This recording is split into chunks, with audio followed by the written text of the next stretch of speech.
घास, बिल्ली, कुत्ता जो भी था सबको ठाकुर जी ने अपने साकेत धाम को ले गए थे। क्यों? भरतलाल जी ने शरणागति की, इसलिए ये विशेषता है। तो ये भरत जी के शरणागति से अयोध्या वासियों को सबको भी सदगति मिल गया था। और दूसरा उदाहरण है विभीषण शरणागति।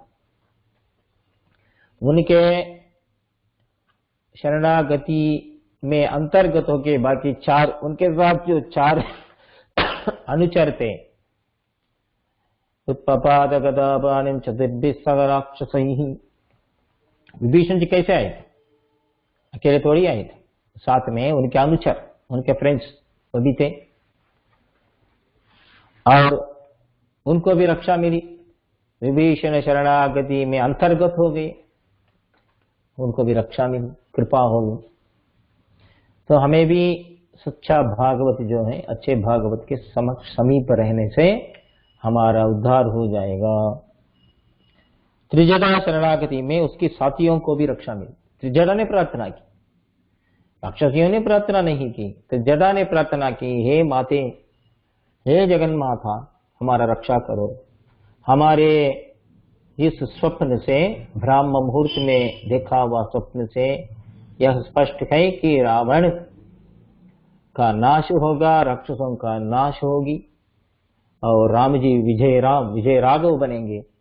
इसलिए हम लोग जो भी भूल कर रहे हैं, अपराध कर रहे हैं, हमें आप अपने शरणों में लेकर रक्षा कीजिए। तो त्रिजटा एक स्त्री प्रार्थना की, उनकी प्रार्थना के लिए से सुनकर सीता मैया ने सब राक्षसियों का भी रक्षा किया। तो त्रिजटा शरणागति में उसकी साथियों को भी रक्षा मिली। चौथा उदाहरण है शांडिल्य स्मृति में कहा गया है, एक श्री वैष्णव के छाया में रहने वाले पशु पक्षी मनुष्य सब परम पद प्राप्त करते। पशु पक्षी मनुष्य व ये वैष्णव संश्रया, सब लोगों को मुक्ति मिलेगी, ऐसा शांडिल्य स्मृति में स्पष्ट कहा गया है। और शांडिल्य स्मृति में यह भी कहा गया है, ठाकुर जी के भक्तों को फल मिलेगा या नहीं ये पता नहीं है, इसमें संदेह हो सकता है, लेकिन भागवत कैंकर्य करने वाले को तो निश्चित वांछित फल मिलेगा, इसमें संदेह नहीं। तो जरूर तो मिलेगा, ठाकुर जी के भक्तों को फल तो मिलेगा ही है, लेकिन उसमें संदेह हो सकता है। लेकिन निस्संदेह जो भागवत अनुचर है, कैंकर्य पर है, भागवत के कैंकर्य करने वाले को तो निश्चित रूप से फल मिलेगा, इसमें कोई संदेह नहीं। और श्री रामानुज के संबंध से ही जीव समूह संसार समुद्र को सुलभ रूप से पार कर सकते हैं, ऐसा मुदलियान ने कहा। गुरवादि हमसाम बुद्धाचार्य शिष्य जना भक्ति हीना यतीन्द्र प्रिया। यतीन्द्र का जो प्रिय प्रीति पात्र जो नहीं है, उनको तो मुक्ति की बात ही नहीं है। यतीन्द्र अप्रिया विष्णु कारुण्य धूरा कुतो मुक्ति वार्ता तादृक्विदाना, मुक्ति कहां से मिलेगी? नमज्जन चित्त भिक्ति भक्ति चित्रतूलिका भवाहि वीर्य भंजने नरेन्द्र मंत्र यंत्रणा प्रपन्न लोक कैरव प्रसन्न चार चंद्रिका शठारि हस्तमुद्रिका शठारि हस्तमुद्र हठाद्धनोते नमः। अस्मद्गुरोर्भगवतोस्य दयैक सिन्धोः रामानुजस्य चरणों शरणम प्रपद्ये, कहते हैं ना, स्तुति में तो पाठ में तो करते हैं मंदिरों में। तो श्री रामानुजाचार्य के संबंध से ही जीव समूह संसार पार कर देते हैं। और रामानुज का कृपा कटाक्ष के लिए रामानुज दया पात्र है, वेदांत देश के लिए हमारे लिए उद्देश्य है। रामानुज दया पात्रम ज्ञान वैराग्य भूषणम श्रीमद् वेंकटनाथार्यम वंदे वेदांत देशिकम। हमारे लिए आचार्य शरणागति करते हैं। हमें शरणागति का पूर्ण ज्ञान क्या है? कुछ भी अल्प ज्ञान भी नहीं है। ज्ञान न होते हुए भी आचार्य चरणों के अंतर्गत होकर रहना ही पर्याप्त है हमारे लिए। श्री देशिक जी और कुछ उदाहरण बताते हैं। अंधा आदमी आंखों से देखने वाला व्यक्ति की सहायता से सड़क पार कर देता। अंधा आदमी तो पार नहीं कर सकता, और जिसको भी आंख है उनको पकड़कर सड़क पार कर लेता है। अंधो नंदा ग्रहणवशगो, ऐसा उदाहरण दिया है। असमर्थ व्यक्ति नौका चलाने वाले की सहायता से नदी पार करता। तो व्यक्ति तो असमर्थ है, नदी पार नहीं कर सकता, तो क्या करेगा? नौका में चढ़ जाएगा। नौका चलाने वाले की सहायता से नदी सुलभ से पार करेगा। अंगूर नौका नियते नाविके नावकेन। राजसेवक का बच्चा राजा के बारे में कुछ भी नहीं जानता। क्या जानते? राजा के घर में, राजा के महल में एक काम कर रहा है, समझ रहे, राजसेवक है। उसके बच्चे थोड़ी जानते राजा के बारे में, उनका ऐश्वर्य के बारे में। फिर भी राजमहल का सुख उनको मिलता है केवल राजसेवक के कारण। राजमहल का अनुभव उनको मिलता है। वैसा हमारे आचार्यों के कारण हमें श्री वैकुंठ का अनुभव मिलता है। राजमहल का सुख भोगते हैं राजसेवक के बच्चे। सिंह पर्वत का, ये मुदलियाडन कहते हैं, सिंह शहर पर्वत पार करते समय उसका शरीर में चिपका हुआ चींटियां भी पार हो जाते हैं। वैसा ही आचार्य की कृपा से हम लोग संसार समंदर को पार कर देते हैं, पार करने लायक हो जाते हैं। ऐसा मुदलियाडन ने कहा है। तो शरणागति की महिमा क्या है? अगाध है। शरणागति कौन कौन कर सकते हैं? कोई भी व्यक्ति, पशु पक्षी मनुष्य व कोई भी व्यक्ति, अंधनर अंधियर एल्लिंद अनैतुलगुम, कोई भी व्यक्ति शरणागति सब लोग कर सकते हैं।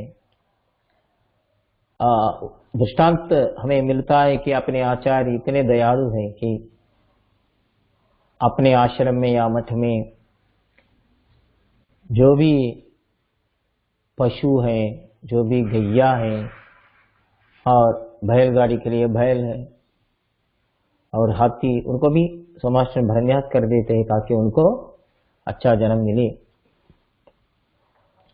सब पापों को नाश कर देता है। हन्त्वा सर्व पापेभ्यो मोक्षयिष्यामि। तो सब पापों को नाश करने वाला है शरणागति। कुछ भी फल दे सकता है। अब जो भी वांछित फल है उसे आप पा सकते हैं। मोक्ष भी देता है शरणागति। इसलिए हम लोग जब शरणागति करते हैं, मोक्ष को ही मांगना चाहिए, और कुछ छोटे छोटे फल के लिए शरणागति नहीं करना चाहिए। मोक्ष के लिए, मोक्ष में सब कुछ अंतर्गत है। परम पद के लिए, जब मोक्ष प्राप्ति के लिए हम लोग मोक्षार्थ शरणागति करते हैं, इसका अर्थ यही नहीं है कि केवल मोक्ष ही मिलेगा और कुछ नहीं मिलेगा। और जब तक हम इस प्रपंच में हैं तब तक हमें जो भी ऐश्वर्य चाहिए, जो भी धान चाहिए, धान कान पान सबका व्यवस्था भी हो जाएगा। जैसा करोड़ रुपया में 1000 रुपया तो है, वैसा ही मोक्षार्थ शरणागति में सब कुछ अंतर्गत है। बहुत सरल है, सुलभ है। सुलभ रूप से हम लोग ठाकुर जी को पा सकते हैं, सदगुरु का अनुभव ले सकते हैं, बहुत सुलभ है। एक बार करने से पर्याप्त है। सकृत सकृदेव प्रपन्नाय, इसके लिए एक ही बार करने से पर्याप्त है। एक बार करने से अपने आप श्री वैकुंठ मिल जाएगा। केवल एक बार करना ही पर्याप्त है। और सातवां है कम समय में हो जाता है। ऐसा नहीं एक दिन 2 दिन लगेगा, कम समय है तो कम समय में श्री वैकुंठ मिल सकता है। यही तो विशेष है, कम समय में हमें श्री वैकुंठ मिल जाएगा, ये तो मुख्य विषय है इसमें। और प्रारंभ के बाद विघ्न से भी नहीं रुकता। एक बार प्रारंभ हो गया फिर बाद में विघ्न से भी नहीं रोक सकता है। और भी कुछ उपाय करने से ब्रह्मास्त्र जैसा यह फल नहीं देता है। और भी कुछ उपाय नहीं। एक बार मोक्षार्थ शरणागति करने के बाद मोक्ष के लिए और भी कुछ नहीं करना चाहिए। उत्तर क्षण में ही फल दे सकता है, उसके लिए विलंब नहीं होगा। लेकिन हम लोग विलंब मांगते हैं कि ये तद देहावसाने मां तत्पादम प्रापय स्वयं। इसका अर्थ है कि इस देहावसान के बाद, इस शरीर नीचे गिरने के बाद, इस शरीर के अंत के बाद, शरीर अंत के बाद हम लोग मोक्ष प्रार्थना करते हैं। ये तो देहावसान, इस शरीर गिरने के बाद मुझे मुक्ति मिलना चाहिए। इसे कहते हैं दृप्त शरणागति, दृप्त प्रपत्ति। कुछ महान संत लोग थे और महाविश्वास से इस प्रपंच में वैराग्य होकर, विरक्त होकर वो भगवान से मांगते हैं तुरंत मोक्ष मुक्ति मिलना चाहिए। उसे कहते हैं आर्त प्रपत्ति। आर्त होना चाहिए उसके लिए। हम लोग उसके लायक नहीं है क्योंकि हमें उतना विश्वास भी नहीं है, उतना आर्ति भी नहीं। इसलिए हमारी जो शरणागति है वो दृप्त प्रपत्ति का मतलब है जब तक ये शरीर रहेगा, शरीर गिरने के बाद वैकुंठ मिलेगा, तब तक इस लोक में ये ठाकुर जी का अनुभव हम लोग कर सकते हैं। और वांछित काल में फल दे सकता है, वांछित काल में ही हमें फल मिल जाएगा। एक के लिए दूसरा व्यक्ति कर सकता है। ऐसा नहीं है क्यों में खड़े हो जाओ आपको टिकट मिलेगा, जब आप ही आएंगे तभी देंगे, आपका आधार दिखाओ, आधार कार्ड आईडी कार्ड दिखाओ तभी आपको मिलेगा, ऐसा नहीं है। एक के लिए दूसरा व्यक्ति भी इस शरणागति को कर सकता है। इतना सुलभ है, सरल है। लेकिन प्रश्न आता है जब इतना सरल है, सुलभ है शरणागति या प्रपत्ति, लोग क्यों नहीं करते? उत्तर है लोग इसलिए नहीं करते क्योंकि ये सरल है। अगर ये कठिन हो जाता, बहुत सारे नियम हैं, तब लोग दौड़ेंगे उसके लिए। ये सुलभ है ना, इसलिए लोग नहीं आते, है ना। Anything which is cheap is thought to be worthless. तो उसका महिमा नहीं जानते। शरणागति के पूर्व क्या है स्थिति? संसार में शोक होने से मनुष्य शरणागति करता है। शोक करने लायक विषय में शोक करना ही चाहिए, हर्ष करने लायक विषय में हर्षित होना चाहिए। लेकिन हम लोग विपरीत कर रहे हैं, अल्प विषय के लिए दुखित होते हैं और उचित विषय में दुख नहीं होते हैं। ये तो है, ये तो विचित्र है, ये तो माया भी है। बस या रेलगाड़ी छूटने से छूट गया, अब चलना है, या एरोप्लेन या फ्लाइट छूट गया तो हमें इतना शोक बढ़ता है। कुछ रुपये खोने से 10 लोगों के पास जाके हम लोग रोते हैं, इतना पैसा चला गया, बैंक डूब गया, चिट फंड डूब गया। हमें ज्ञान नहीं है, हम तो इसलिए हम लोग रोए हैं। आचार अनुष्ठान नाम मात्र भी नहीं है, इसके लिए तो रोना चाहिए। वैराग्य लवलेश भी नहीं है, इसके लिए तो रोना चाहिए। भक्ति नाम मात्र है, इसके लिए तो रोना चाहिए। कदा पुनः शंकर थांग कल्पक, ऐसा रोना चाहिए। धर्म निष्ठोस्मेन चात्मनेहि, यह सब सोचकर दुखित भी नहीं हुए, दुख भी नहीं हुआ, इसमें तो दुख होना चाहिए। अगर हम लोग भक्ति किए होते बाल्यावस्था से, तो आज तक तो ठाकुर जी तो प्रत्यक्ष हो जाते थे, क्यों नहीं किए? इसके बारे में दुख नहीं होता हमें। शास्त्र हमें बता रहा है, इन विषयों को सोचकर चिंता करना चाहिए। अभी तक क्यों ठाकुर जी प्रसन्न नहीं हुआ, अभी तक क्यों उनका साक्षात्कार नहीं हुआ, आचार्य का कृपा क्यों नहीं हुई, ऐसा चिंता करना चाहिए सदा। और ये चिंता हमारे भलाई के लिए ही है। बाकी विषयों में चिंता क्या होगा? अपना शरीर बिगड़ेगा, स्वास्थ्य बिगड़ेगा, अस्पताल में भर्ती हो जाएंगे, बीपी बढ़ेगी, शुगर आ जाएगी, डायबिटीज आ जाएगी। बाकी विषयों में चिंता हो तो अस्थिर है और अल्प भी है। शास्त्र कहता है इन विषयों में सोचकर चिंता करो, चिंता करना चाहिए। यह चिंता हमारी भलाई के लिए है। वायुलो मनत्तिलोर तूइमै इल्लै, वायुलोर इंशल इल्लै, ऐसा चिंता करना चाहिए। और शास्त्र सिखाता है चिंता भी करना चाहिए। अगर यह चिंता नहीं है तो आस्तिकता में रुचि कैसे होगी? आस्तिकता में आस्तिक कैसे बनेंगे जब चिंता नहीं है? चिंता होना चाहिए कि नित्य कर्मानुष्ठान सकाल में नहीं हो रहा है, त्रिकाल संध्यावंदन नहीं हो रहा है, सकाल में त्रिवाराधन नहीं हो रहा, सकाल में नहीं उठ रहे हैं, सकाल में नहीं सो रहे हैं, सकाल में जो भी करना चाहिए वैदिक कर्मानुष्ठान नहीं हो रहा है, अतिथि सत्कार नहीं हो रहा है, इसके लिए चिंता करना चाहिए। तब हम लोग सोचेंगे कोई गुरु जी के पास जाएंगे, आचार्य के पास जाएंगे और पूछेंगे हमारे लिए कुछ कालक्षेप करो, कुछ विषय सीखना चाहते हैं, नित्य कर्मानुष्ठान कैसा होना चाहिए, क्या क्या करना चाहिए, सुबह कैसे उठना चाहिए, उठने के बाद क्या करना चाहिए, ये आर्निक का कालक्षेप करना चाहिए। ऐसा आस्तिकता कब बढ़ेगी? जब चिंता हो तब ना। सब कुछ ठीक हो रहा है, मैं उत्तम ही हूं, ऐसा सोचेंगे तो क्या होगा? तो कैंकर्य में प्रवेश के लिए चिंता आवश्यक है। यह चिंता हमारे लिए है, हमारे भलाई के लिए। अगर यह चिंता नहीं है तो आस्तिक नहीं बनेंगे। इसलिए प्रातः काल में उठकर थोड़ा सा चिंतन करना चाहिए, चिंता युक्त होकर उसके द्वारा भगवत कैंकर्य में प्रवेश करना चाहिए, निर्वेद होना चाहिए। इसलिए लिखा गया प्रातः निर्वेद कारिका, निर्वेद रूप से कई श्लोकों का पाठ भी दिया गया है। और किसके लिए? कैंकर्य के लिए चिंता होना चाहिए। गीता में मनुष्य के लिए आवश्यक सात्विक गुणों के बारे में कहा गया। क्या क्या सात्विक गुण होना चाहिए? उसमें इस तरह की चिंता भी कहा गया है। क्या? जन्म मृत्यु जरा व्याधियों से भरा हुआ हमारे जीवन के दोषों को बार बार स्मरण करना चाहिए। क्या क्या दोष है इस शरीर में? शरीर में दोष देखने से इस शरीर पर आसक्ति छूट जाता है। शरीर में क्या क्या दोष है, दोष देखना चाहिए। क्या दोष है इस शरीर में? तो जितना भी सफाई करो अगला दिन तो ये दुर्गंध ही होगा। ऐसा नहीं कि इसका मतलब कि आप स्नान ही ना करें, आसक्ति नहीं होना चाहिए। स्नान तो करना ही चाहिए, लेकिन ऐसा नहीं सोचना चाहिए कि मैं 2 घंटा हर दिन नहाने से दुर्गंध नहीं होगा। दुर्गंध तो होगा ही भैया, तो अंदर है दुर्गंध।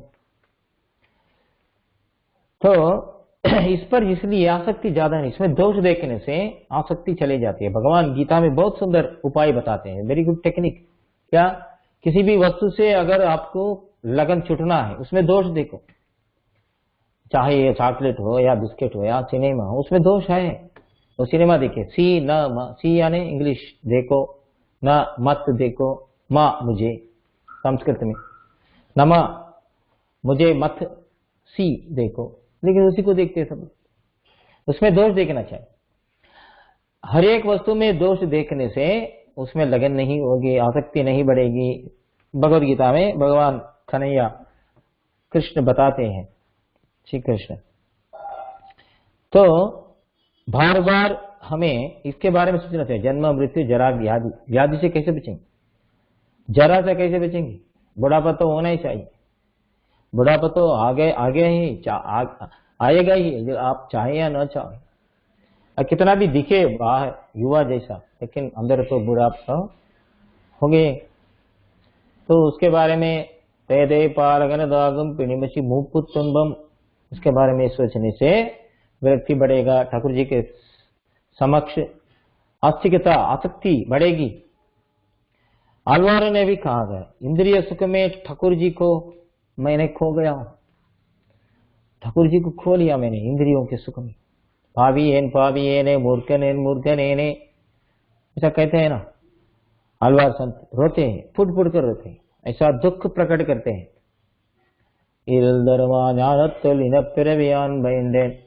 मरुड़ाड़ी मड़नेंजे वाटाटी वणेंगे, आलवार कहते हैं ना, छोटा सा संत, बाल संत, बचपन से जिन्होंने दूध भी नहीं पिया, पानी भी नहीं पिया, केवल कृष्णानुभव का ही आस्वादन लेकर जिनका अनुभव था, उसे षटकोपसूरी कहते हैं। इन्हीं कर्मा ज्ञान।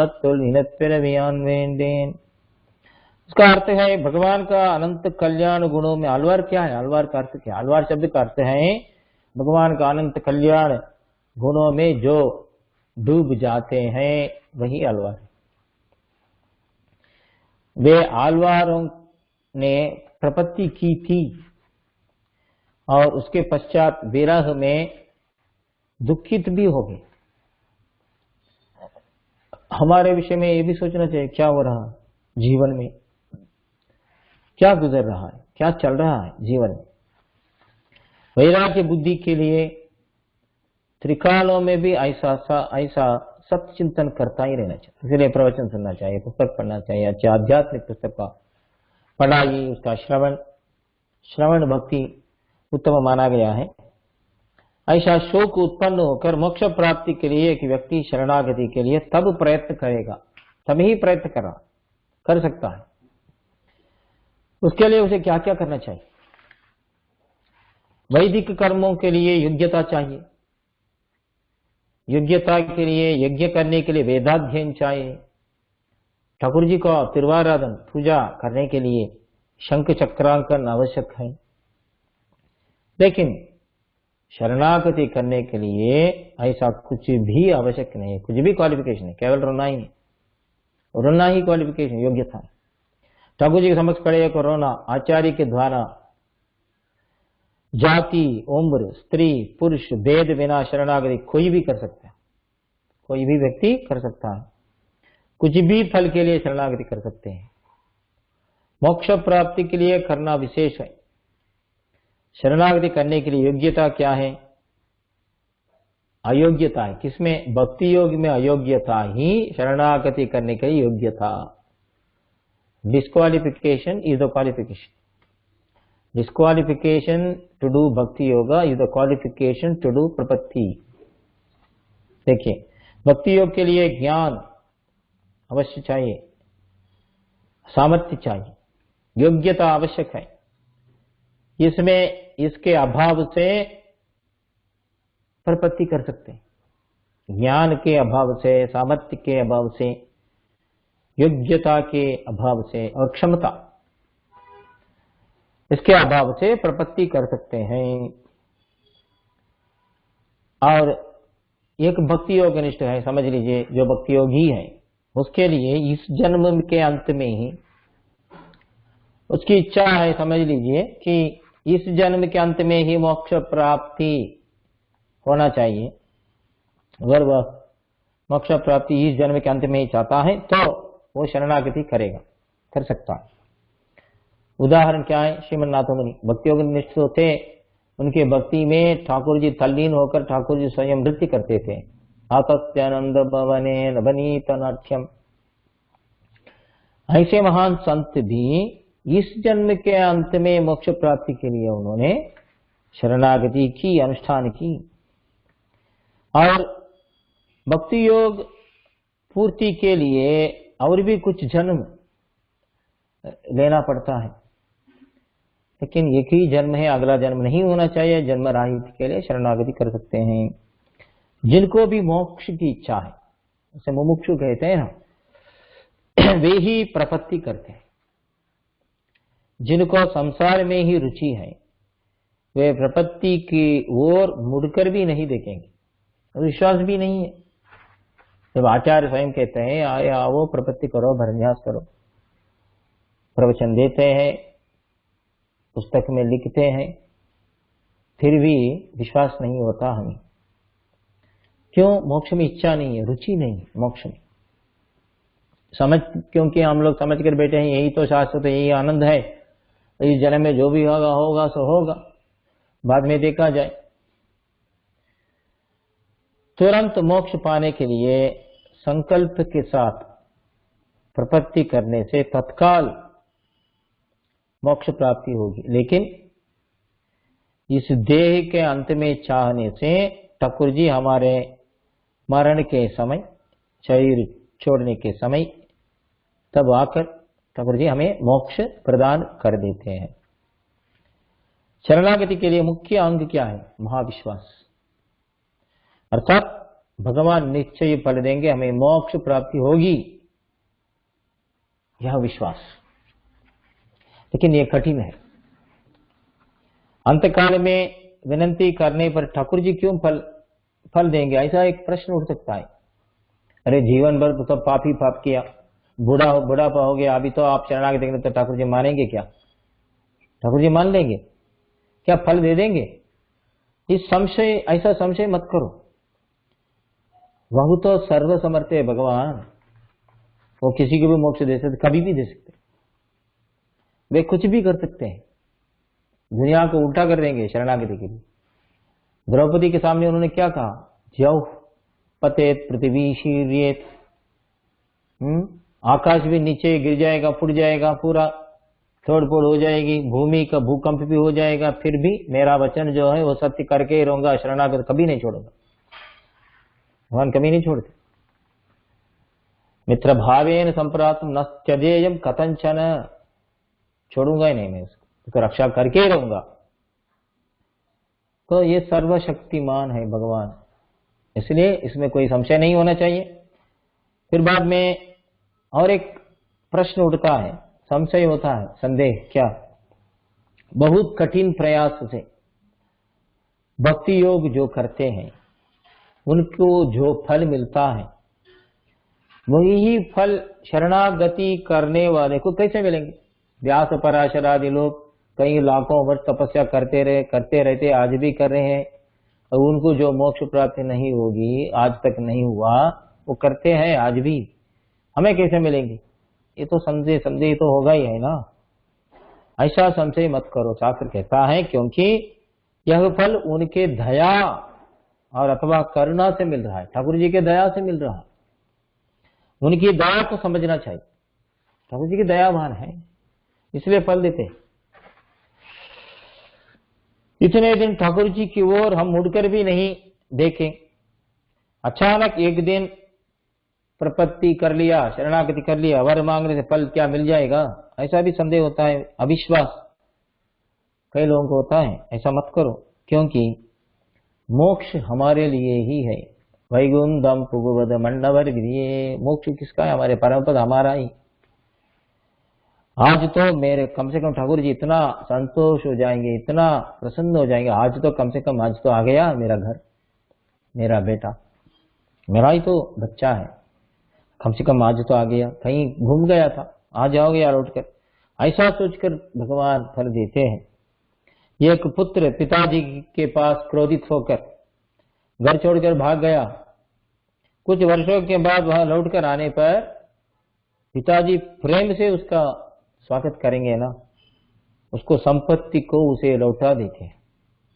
वैसा ही है, बिल्कुल उसी समान है यह भी। और एक प्रश्न उठ सकता है, आज तक हम पाप ही करते रहे, अचानक आज सुधर गए तो क्या ठाकुर जी मान लेंगे? ठाकुर जी का पागल थोड़ी है। ऐसा एक प्रश्न, संदेह हमें उत्पन्न हो सकता है। ऐसा अविश्वास करने की कोई आवश्यकता नहीं है। हमारी माता जी श्री लक्ष्मी जी पुरुषकार करके साथ में बैठी हैं, इसलिए निश्चित फल मिलेगा, निश्चित वैकुंठ प्राप्ति मिलेगी, क्योंकि लक्ष्मी जी है पास में। श्रीमन नारायण चरणों, लक्ष्मी जी के समक्ष में हम लोग प्रपत्ति करें, उनके द्वारा पुरुषकार प्रपत्ति, मोक्षार्थ शरणागति, इसलिए अवश्य भगवान हमें फल देंगे, उसमें कोई संशय नहीं है। और एक उनसे हो सकता है शंका, अनंत आदि नित्य सूर्यों को जो फल मिलता है, अनंत गरुड़ जो नित्य सूर्य है ना, उनको भी जो फल मिलता है उसी फल को हमें कैसे ठाकुर जी देंगे। अनंत गरुड़ विश्वक्सेन जो कैंकर्य कर रहे हैं वैकुंठ में, जो आनंद पा रहे हैं, जो अनुभूति उनको मिल रहा है, उसी फल को हमें ठाकुर जी कैसे देंगे, ये शंका नहीं करना चाहिए। क्योंकि हमें फल देकर ठाकुर जी उसे अपना सौभाग्य समझते हैं। इससे प्रसन्न होने वाले कौन है? ठाकुर जी स्वयं। इसका फल किसको मिलेगा? ठाकुर जी। अहम मध्यरक्षण बरो मध्यरक्षण फलम तथा नमः श्रीपते रे। तो उसके आनंद किसको बड़ा है, ज्यादा है? ठाकुर जी। इसलिए ठाकुर जी स्वीकार करेंगे। ऐसा महाविश्वास होना हमें कठिन है, बहुत कठिन है। इस जन्म में तो बहुत कठिन है। इसलिए आचार्य द्वारा ही एक सदाचार सत्संप्रदाय में जो अवतरित हुए आचार्य, उनके द्वारा ही शरणागति करना चाहिए।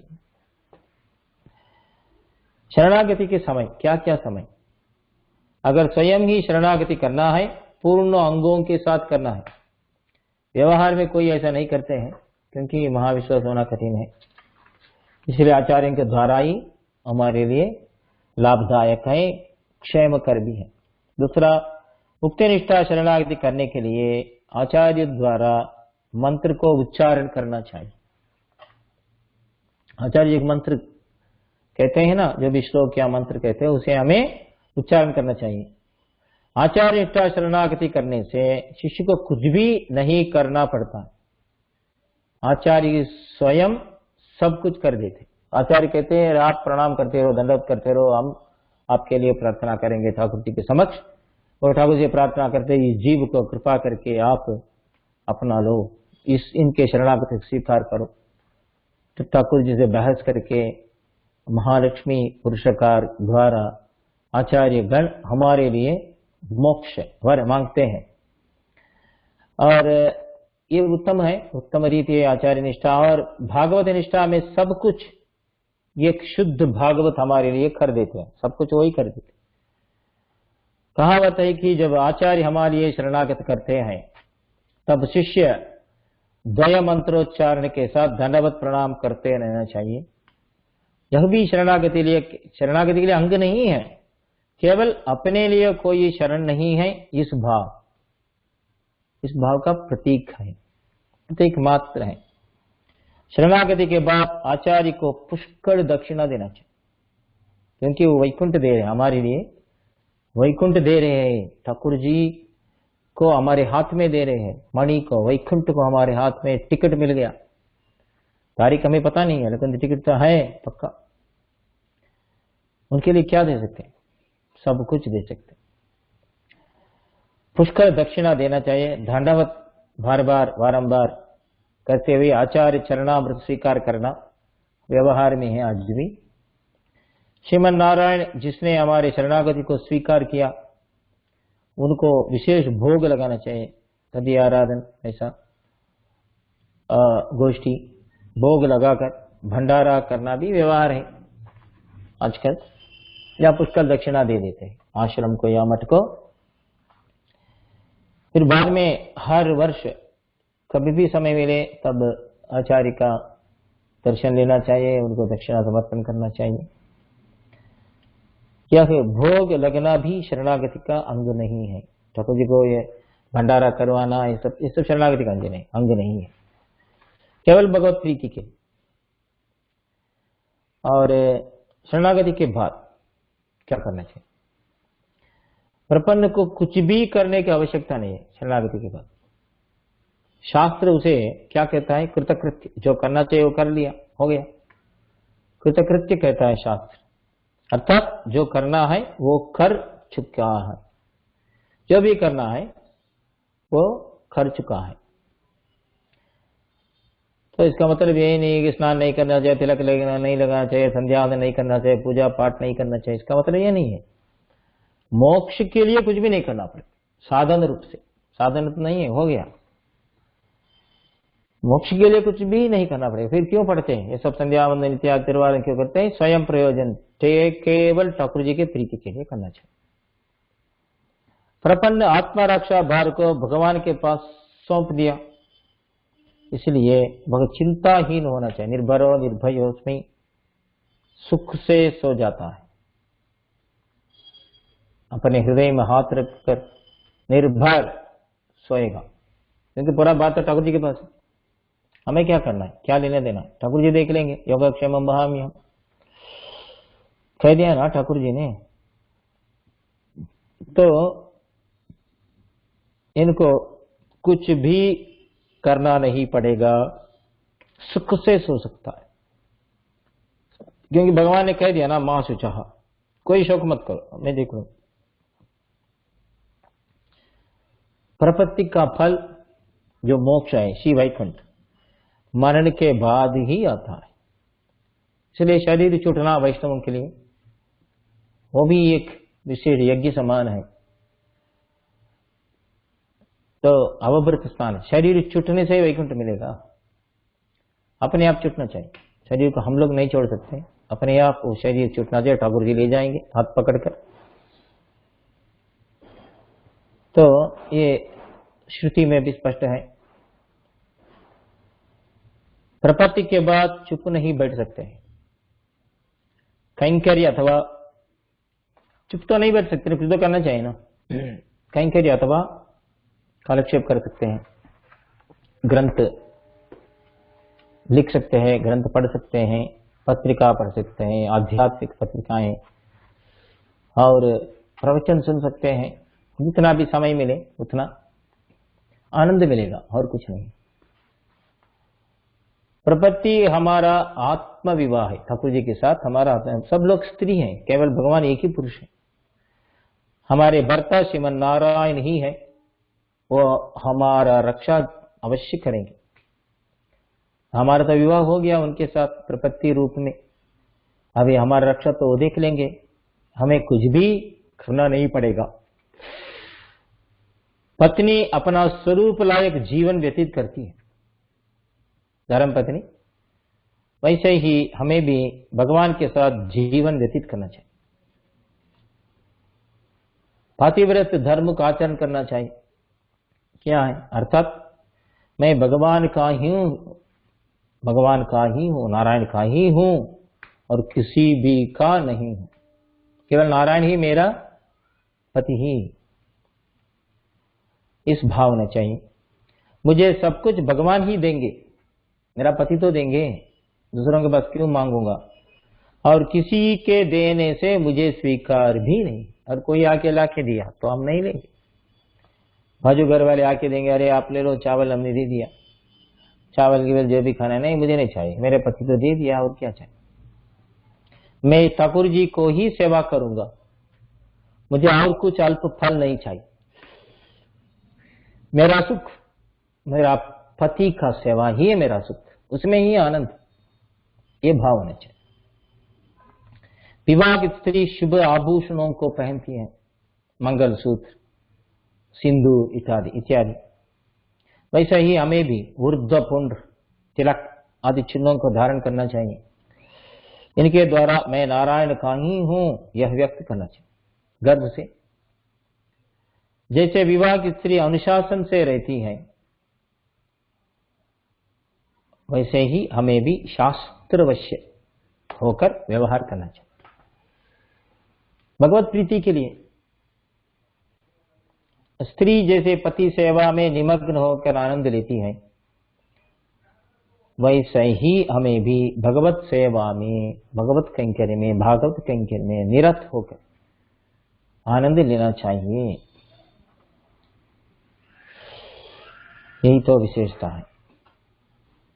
और बाकी जो भी है फिर बाद में अगले सप्ताह में हम लोग इसका चर्चा करेंगे। भरन्यास के बारे में जितना भी करें उतना ही आनंद है, चर्चा में ही आनंद है, ठाकुर जी की कृपा से। कवितार्किक सिंहाय गद्यात् गुणचारिणे श्रीमते वेंकटेशाय वेदांत गुरवे नमः।